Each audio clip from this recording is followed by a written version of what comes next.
Hey guys, in this video, I'm gonna show you how to set full reels on Instagram story. So let's get into it.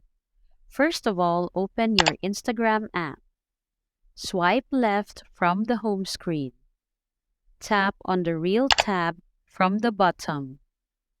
Tap on the 15-second circle icon from the left pane of the options. Tap on either 60 or 90 to change the duration of your reel. Tap on the record icon or select the pre-recorded video or photos from the gallery. Edit the reel and tap on Next. Tap on the share icon to share the reel on Instagram. This is how you set full reels on Instagram story. So that's all for this video, guys. If this video was helpful, please give us a like.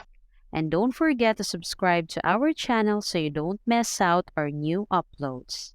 Thanks for watching, and I will see you in the next one.